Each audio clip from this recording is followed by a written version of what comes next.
Okay, folks, I'm back now. We're going to talk a little bit about supply and demand. What I like to say about supply and demand is that after you've forgotten everything else in economics, this is probably the one thing that'll stick with you. I've got this vision when I teach a face-to-face class at the end of the semester and students have to come in to take the final. They turn in their final and they walk out the door. And one of the things I think to myself about is how much are these students going to remember? And as they're walking towards the door, I have visions of things flying out of their heads. Like they'll take a step, a student will take a step, and I'll see GDP fly out of his head. And then the student will take maybe another step, and I'll see unemployment fly out of his head. And the thing that most people remember from economics is supply and demand. So even though this is a macro class, we're going to give you the basics of supply and demand. That'll come into play a little bit later on when we talk about a model called the aggregate supply, aggregate demand model. Another reason why we talk about supply and demand is because up until this point, we've been talking about production. In other words, how much we can produce. Supply and demand, our market model, allows us to bring in consumption. So we're not just looking at what producers are producing. We're looking at how consumers determine how much of a product they want. And finally, we look at supply and demand because our economy and most economies in the world are still what we call a market economy. And in a market economy, supply and demand is the way that resources get allocated. So, what do we need in order to have a market? We need to have buyers, sellers, and we used to say a place for buyers and sellers to get together. Now, one of the reasons a place isn't that important is because we have a thing called the internet. But before we did, it was really important that buyers and sellers could physically meet. Now more and more transactions, of course, are being done online. There's also different types of marketplaces. Some of you may have traveled to other countries and have walked into this big, huge marketplaces, open air marketplaces with many buyers and many sellers, and the sellers are competing to get your business. Or if you go walk into a supermarket, there's many buyers, but there's only one seller. Or if you think about a lot of the online markets that we're used to doing business in these days, like Amazon or eBay, or even buying things on Craigslist, buying and selling things on Craigslist, you've got many buyers and many sellers. So you need buyers, sellers, and I put a place in quotation marks somewhere to do business. Okay, so this is actually a picture of the Chicago Merc. What I'm going to do, because we have the internet, is go there for well, this is kind of a field trip for this class. How's that? One of the things you'll notice over here is there are these boards over here, a bunch of people standing around seemingly doing nothing. That's because the Merc hasn't opened up. Back in the old days, there used to all the transactions that used to take place was in what was called open outcry, meaning that a whole bunch of people who seemed to be fashion challenged because they'd be wearing like yellow jackets and green jackets and red jackets and stuff like that would gather around a post. They're actually called trading pits. And they'd scream and yell at each other. Maybe you've seen that in a movie, and they'd make all kinds of weird hand gestures. And that would be how the prices of commodities are determined. So why don't we do this? Why don't we click on this link, go to the Chicago Merc, take a look at some of the commodities whose prices are determined on the Chicago Merc. So what do we mean by a commodity? A commodity is a product that doesn't really vary all that much from one producer to another. So the quality is more or less the same, or it could be very, very close to being the same.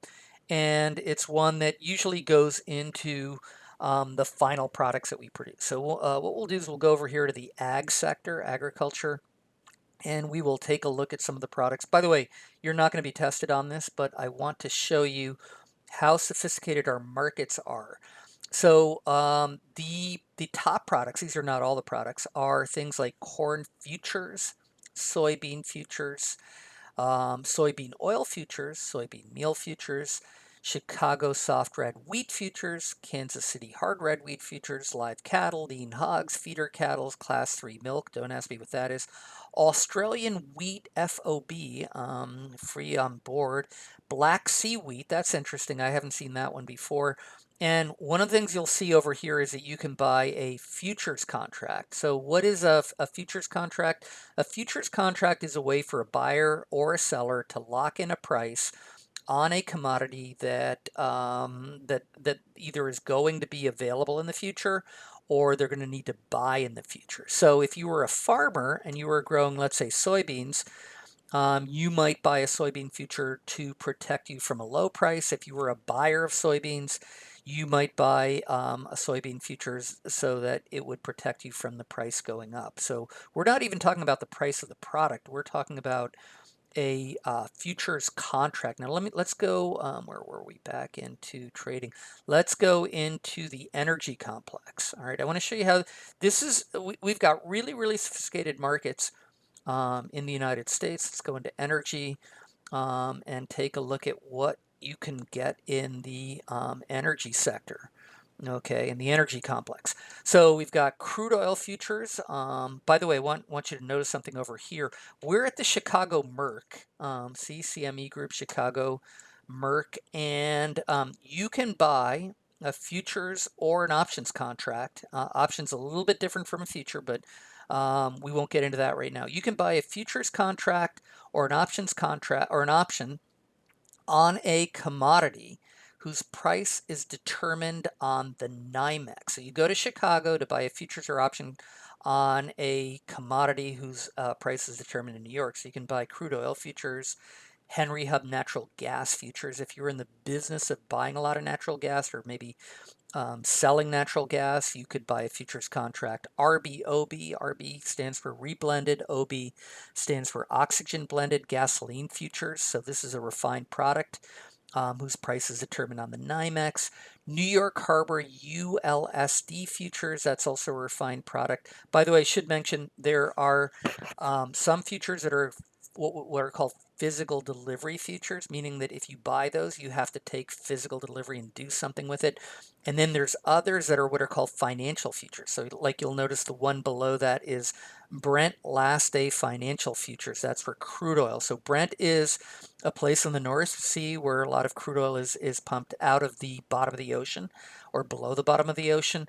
And if you were in the business of buying these, or if you know, might be affected by the price, you could buy a futures contract. And again, the price is determined on the NYMEX. So we have really sophisticated markets in this country. Don't let anybody tell you that our markets are failing left and right. Sometimes when I hear that kind of stuff, it makes my blood boil. But anyway, moving on, don't worry about this. You're not going to get tested on this. I just want you to understand that this is an example of a marketplace that is largely going away these days because the internet and electronic transactions are replacing a lot of these. So a lot of these guys probably are out of work by now. They're doing things on their laptop if they're even working at all.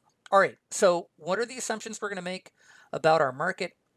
We're going to assume that individuals are buyers. We're going to assume that producers are sellers and that buyers and sellers interact directly.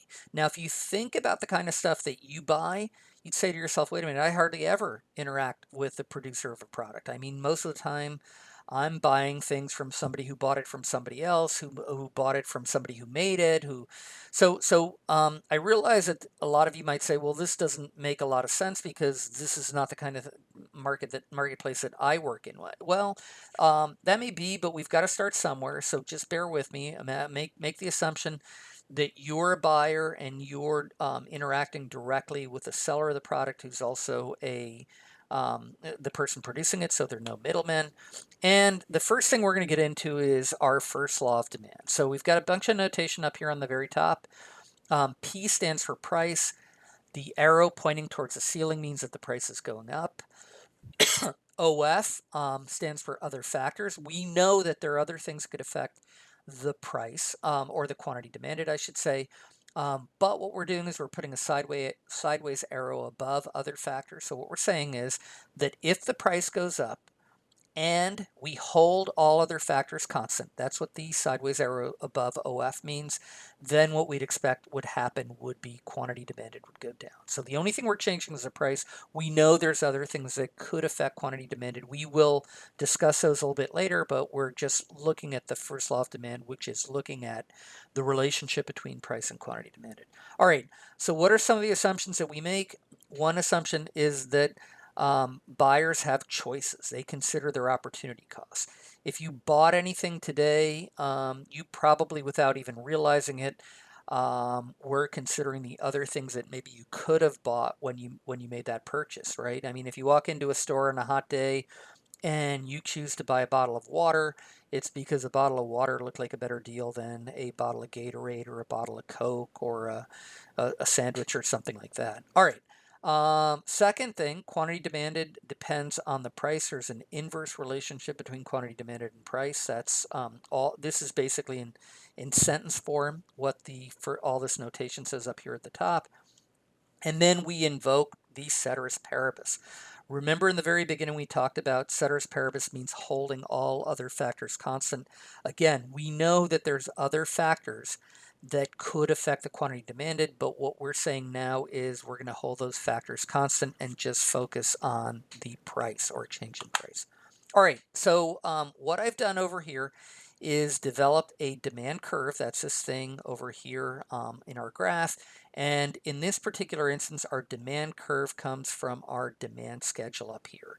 And the product we're talking about here are growlers of beer. So normally in a lecture, in a face-to-face class, I'd ask students what a growler of beer is. And this being San Diego, one of the craft brewing centers of the planet, a lot of people would know that a growler is a container you bring to your local microbrew. You can get it filled up with beer, maybe IPA, or a lot of breweries now are switching to Pilsens and other beers. And there might be different prices on a growler of beer. So we've got the prices for a growler of beer over here in the left-hand corner. And then we're going to assume that we've got a really, really simple market. We're going to assume that there are only 4 people in our market. Jenny, Joe, Jill, and Jim. They all drink beer. They all drink craft beer, good San Diego craft beer. And the quantities that they'll buy in any given month will depend on the price. So let's imagine that the price is really low. Let's say a low price for growler beer is $13. What is going to be the total market demand at a price of $13?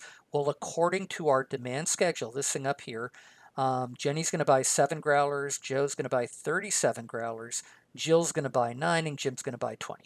So these people are the only people in the market. How do we get the entire market demand?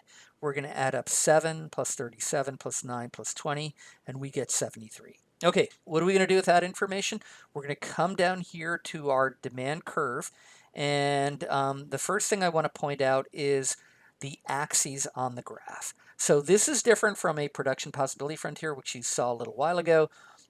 In our market graph, we have quantity on the x-axis and we have price on the y-axis. So what are we going to do with this information? We're going to find a price of 13 and a quantity of 73. So over here on the price axis, this is 13. Over here on the quantity axis, this is 73, right around there. If we go up to where 13 and 73 meet, we've got 1 point. We can get our demand curve started with one point over there. All right, let's imagine that the price of a growler of beer now is not $13. Imagine that 13's too low a price. Imagine that a more reasonable price might be 14, or imagine that for whatever reason the price went from 13 to 14. Let's not get bogged down in how the price went up.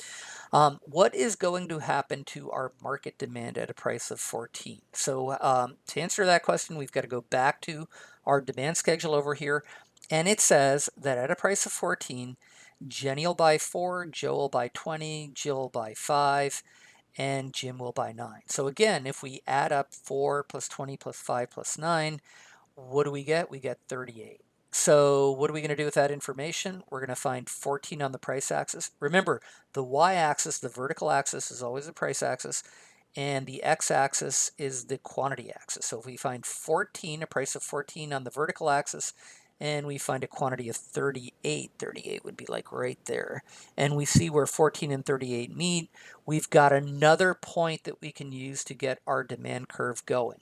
So if we had all the prices between, let's say, 13 and 1550, we could connect them all with a line, and that would be called our demand curve. So even if we don't have all those prices, we still have quite a few. Like, let's take a look at what would happen at a high price. And by a high price, I mean a price that's maybe higher than 14. So let's pick 15 over here. We go to our demand schedule.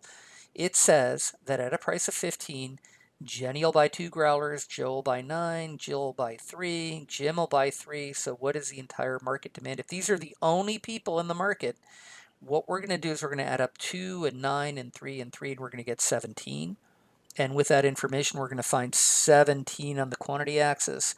We're going to find 15 on the price axis, and we can put another point over there for our demand curve. Now, I should mention, on the exam, on the first exam, there will be a question that will ask you to calculate the market demand at different prices. So one of the things you might want to do is you might want to think about this graph, or the demand schedule and the demand curve, and ask yourself, okay, how would I go about calculating the market demand, the quantity demanded at different prices? And again, all you're doing is adding numbers across one row. So if the price is 14.50, you'd add 3 plus 14 plus 4 plus 5, that's equal to 26. Does that make sense? I'm not hiding anything from you guys. I'm telling you exactly what's going to be on the exam.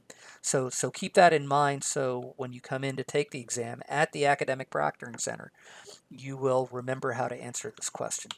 Okay, so anytime the price of a good changes, we have a movement along the demand curve.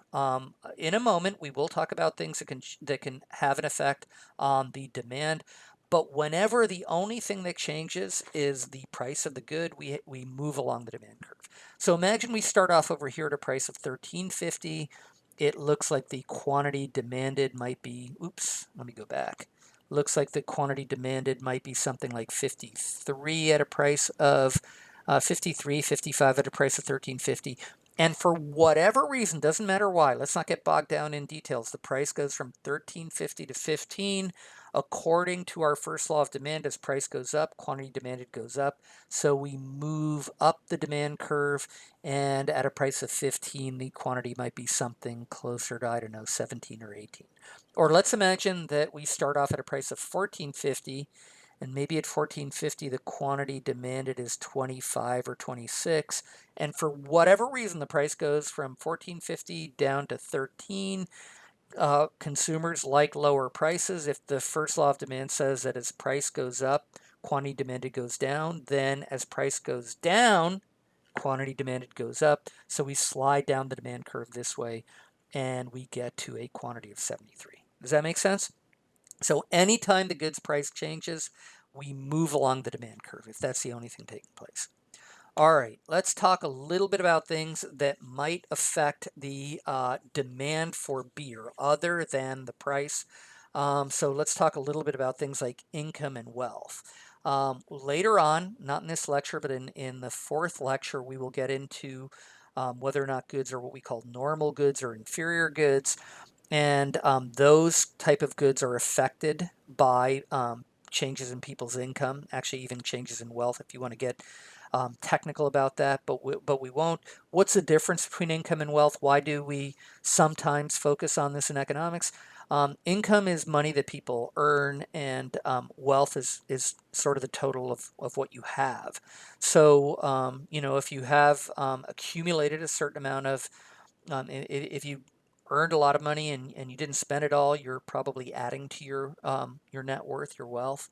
On the other hand, you could be a person who has very high income and very little in the way of net worth if you're spending all your money. But these things can come into play and affect the demand for a product.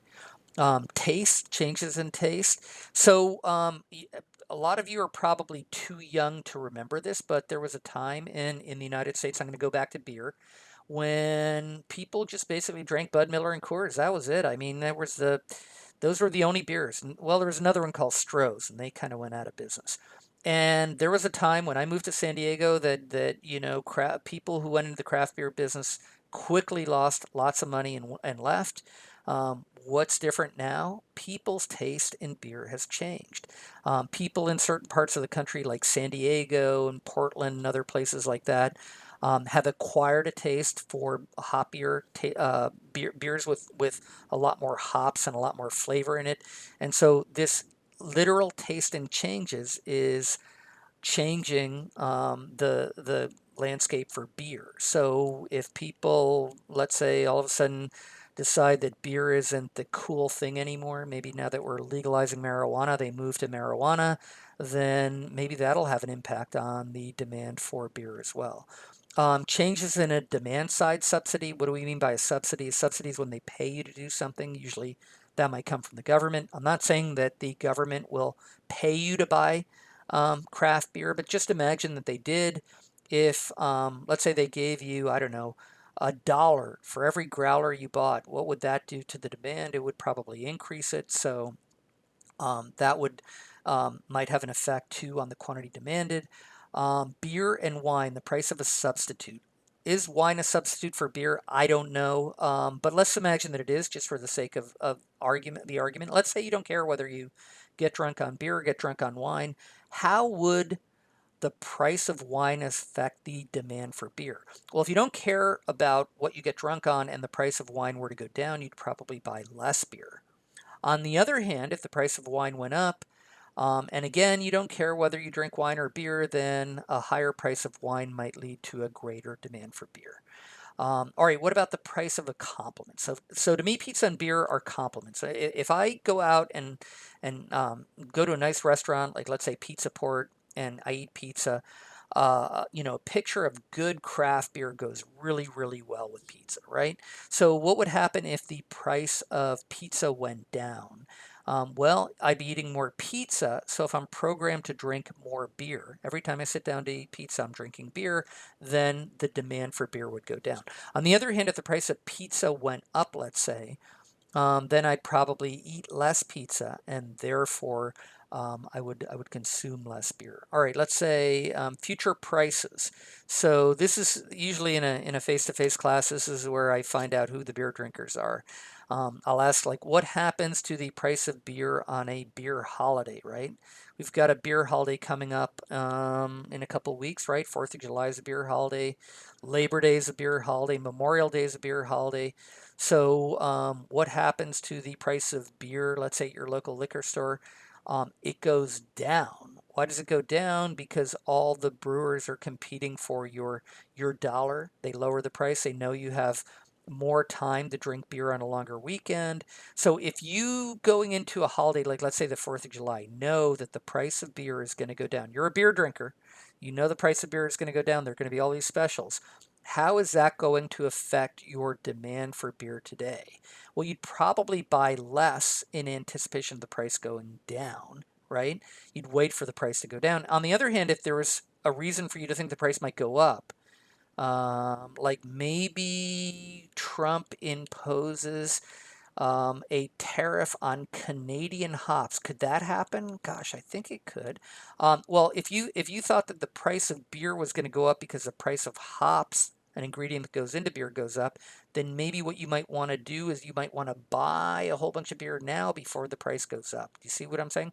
So any of these things will lead to a shift, either in or out. We'll get into them in a moment, of the entire demand curve. Not a movement along the demand curve, but a shift in the demand curve. All right, so what are some of the things that will lead to a rightward shift in the demand curve? An increase in income or wealth for a normal good. Like I said, hold off on what a normal good is until lecture 4. I promise we'll talk about that. An increase in the price of a substitute. So let's say the price of beer and wine are substitutes. The price of wine goes up. More people would shift out of wine and into beer, so the demand for beer would shift to the right. A decrease in the price of a compliment. So again, imagine that pizza and beer are compliments. Every time you sit down to eat pizza, you're drinking beer. The price of pizza just went down. You're eating more pizza, so therefore you're drinking more beer.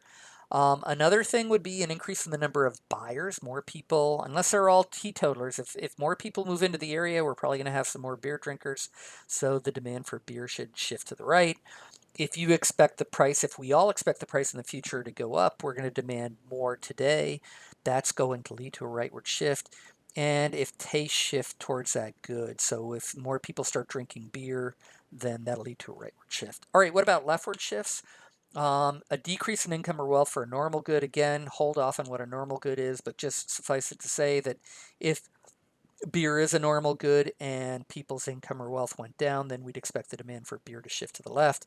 A decrease in the price of a substitute. Imagine that, again, beer and wine are substitutes. Imagine the price of wine goes down. You don't care whether you get drunk on beer or get drunk on wine, so you're shifting away from beer and into wine. An increase in the price of a complement. Again, pizza and beer are complements. Now the price of pizza went up. How can they do that? Well, if they do, you're buying less pizza, so therefore you're drinking less beer. The demand for beer shifts to the left. Decrease in the population. Imagine that everybody leaves town for whatever reason, and you're the guy who owns a liquor store, and you're saying, "Where did everybody go?" Well, it doesn't matter. The demand for beer went down. If you expect the future price to drop, what will you do today? You'll probably buy less beer. How do we show that? We show that as the demand curve shifting to the left, and then taste shift away from the good. So imagine that people say, "Hey, I'm done with craft beer. Pot's legal now. I'm going to smoke pot instead." That might lead to a leftward shift in the demand curve. Does that make sense?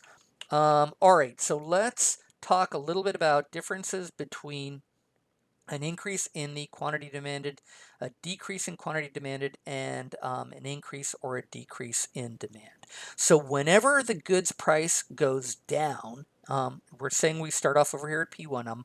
I'm on the left-hand graph over here. If the price were to drop from P1 to P2 for whatever reason, first law of demand says that as price goes down, quantity demanded goes up, so we show that as a movement along the demand curve. Our quantities are going up as the price is going down. An increase in demand happens when the demand curve shifts to the right. There's no change in the price. The price is P1 and it remains P1, but one of those determinants of demand shifts the demand curve to the right, so we move from D1 to D2, and we wind up over here at Q2 instead. All right, what about a decrease in quantity demanded? A decrease in quantity demanded we show as an increase in price. By the way, this is something that if you decided to major in economics, we might not be as much of a stickler on the difference between an increase in quantity demanded and an increase in demand, because people who are economists or study economics pretty much understand what you're saying when we talk about whether or not the quantity went up because the price went down, or the quantity went up because there was a increase in demand. But this is a principles of economics class, and we want you to make sure that we have to make sure that you understand the difference between what we call an increase in quantity demanded, higher quantities because of lower prices, as opposed to an increase in demand, which is the entire demand curve shifting to the right because of a change in the determinants of demand. Okay, so back to decrease in quantity demanded. A decrease in quantity demanded occurs because the goods price goes up. So we start off over here at P1. Q1 is the initial quantity. For whatever reason, the price goes from P1 to P2. People don't like higher prices, so the quantity demanded will move from Q1 to Q2. That's because the price went up. A decrease in demand occurs because there's no change in the goods price, but maybe there was a decrease in the number of buyers, or maybe there was an increase in the price of a complement, or a decrease in the price of a substitute. Anything other than the price that would drag the demand curve to the left. Does that make sense? I think I'm probably going to end it here. Yes, I am, because I'll make a separate video on supply. We'll just leave it here, and hopefully this thing works.